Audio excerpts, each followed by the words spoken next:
That's a thing. We're gonna take a look because apparently, and it might be another shock to some, he's apparently not doing very well in the presidential race. How can that be? How can that be? He is my candidate. He is so good on so many issues, especially Ukraine, not peddling conspiracy theories at all. How can that be? How can such a stellar candidate not be doing well? Let's find out. Why Robert F. Kennedy Jr.'s current presidential polling numbers might not hold up into November. Is he in trouble? Is he not going to be the president? Is he not going to be the next president of the United States of America?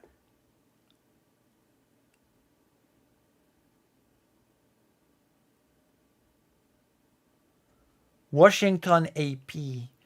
Independent presidential candidate Robert F. Kennedy Jr. has reached 15% or more in 3 approved national polls.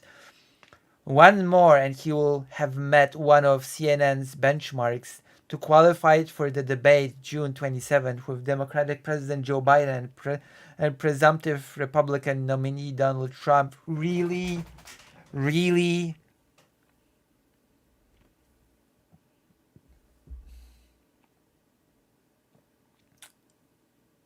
Are you... is this... that is the world we're living in? And he's actually not doing all that bad? Oh gosh. Oh god. This is actually the world that we live in. But Kennedy cannot count on maintaining his current level of support as the November election nears. I mean, yeah. As the election nears, people will just rightfully figure out that it's just between Trump and Biden and will just drop Mr. Worm like a hot potato, of course. It's a joke candidate to begin with, at least from my perspective.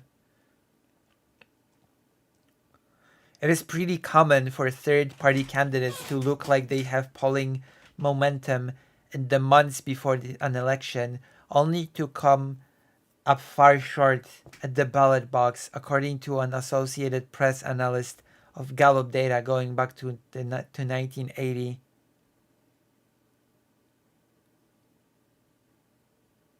Yeah, but he's more of a joke candidate than Trump was. Let's be honest. Like, at least Trump works a crowd. At least Trump knows sort of kind of how to work a crowd and how to create hype about himself. That is definitely not the ability of Robert F. Kennedy Jr., at least from what I've seen of him. Like, he's definitely not a charismatic person in any sense of the word. Like, does he get huge crowds? Does he get huge crowds actually?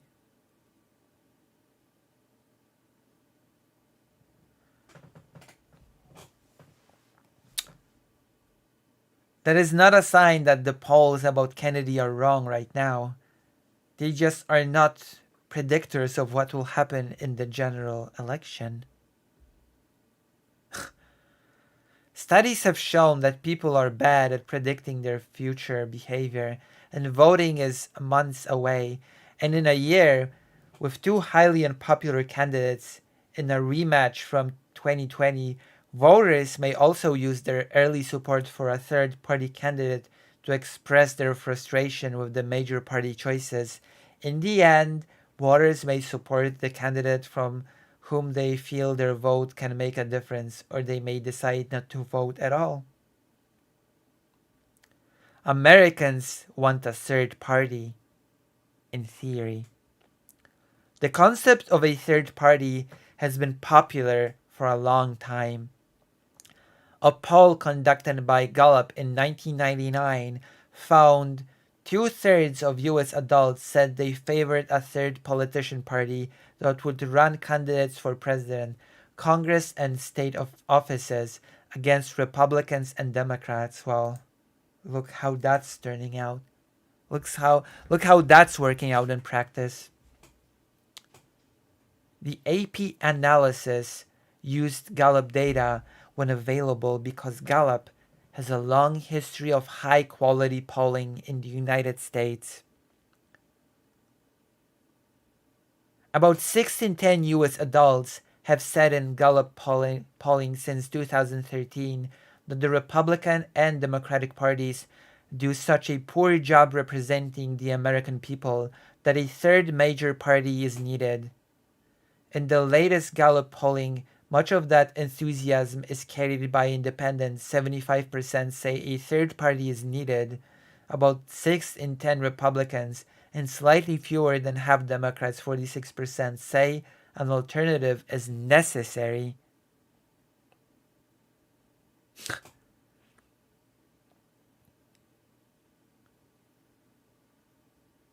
Marjorie Hershey, a professor emeritus in the political science department at Indiana University, said Americans generally like the idea of a third party until specifics emerge, such as that party's policies and nominees.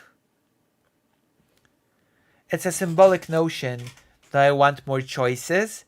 Well, sure.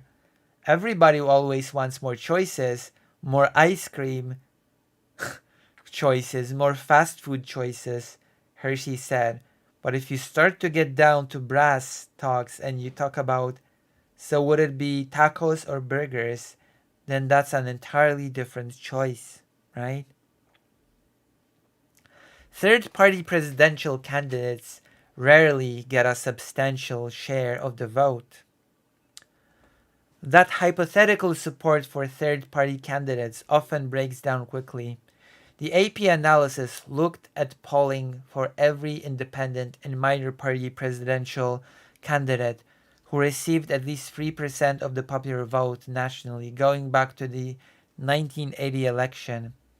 In multiple elections, including 1980, 1992, and 2016 presidential races, third party candidates hit early polling numbers that were much higher than their ultimate vote share. For instance, in polls conducted in May and June 1980, between 21% and 24% of registered voters said they would like to see independent candidate John Anderson, a veteran Republican congressman from Illinois, win when he ran for president against Republican Ronald Reagan and Democratic incumbent Jimmy Carter. Anderson went on to earn 7% of the popular vote, which not an impressive number. Not an impressive number at all. Part of the problem is that early polls often look quite different from the actual general election vote. Voters don't know what's going to happen between now and the election, said Jeffrey Jones, a senior editor at Gallup.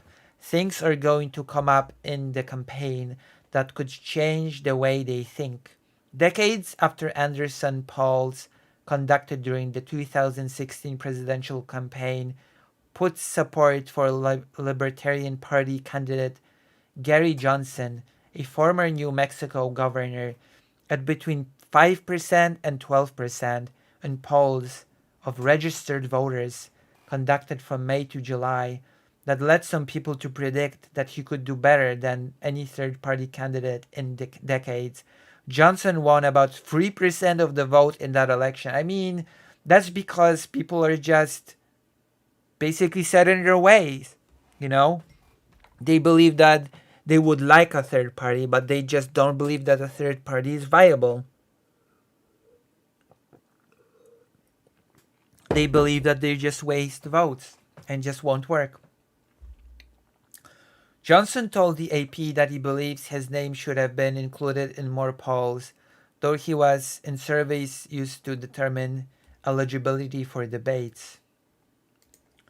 He also contends that independent candidates struggle to match major party candidates in fundraising. It's money first and foremost. People don't donate if they don't think that you have a possibility of winning. See? That's basically what I said. I just said it and then the article just parroted. It just parroted my thoughts. Johnson said, I'm not excluding myself from the same equation.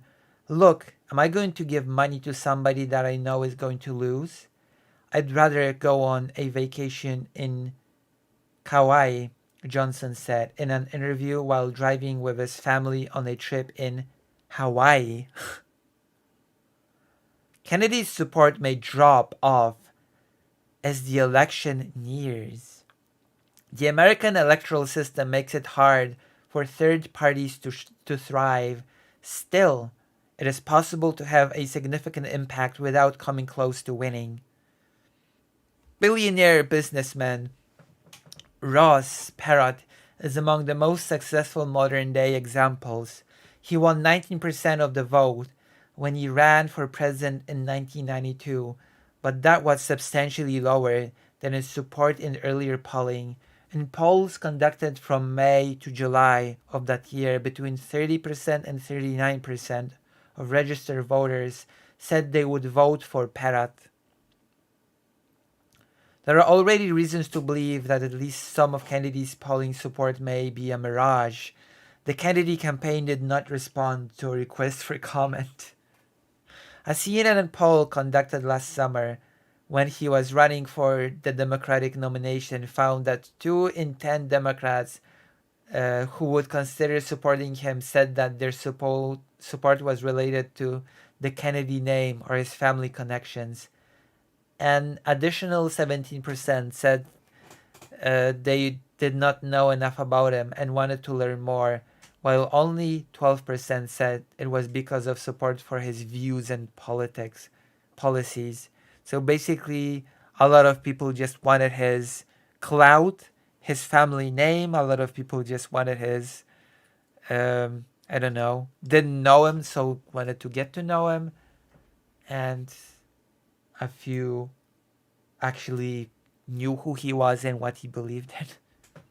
Or believes in. He's still in the race, technically speaking. A variable that is so different from all these other people is the Kennedy name, said Barbara Perry, an expert in presidential studies at the University of Virginia's Miller Center. There's a lot of emotion around him that I would say was not there in the Anderson, Perot, Ralph, Nader, and Johnson cases. There's also some evidence that Americans are using support for Kennedy to express frustration with Biden and Trump. Hershey notes that for many people, presidential elections can feel abstract until a few weeks before it happens, so it is good to take early poll numbers with a grain of salt. Such polls don't necessarily reflect actual political issues, Hersey said. They reflect general views about life. So there you have it. This candidate is doing pretty well, I guess. Might get into a debate, but it won't last. And at the end of the day, it's all about the duel between Trump and Biden. And the joke candidate will sooner or later just drop out. That'll be it.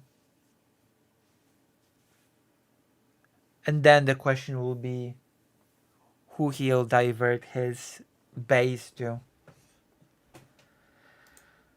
And that is assuming he'll have some sort of a big voter base to begin with, to draw upon, to sort of send someone's way. Feel like he'll just throw money at it until the end. Well, that's his money to spend. That is his money to waste. I cannot say anything about it.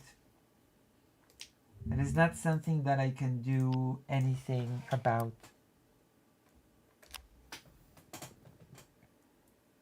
Alright?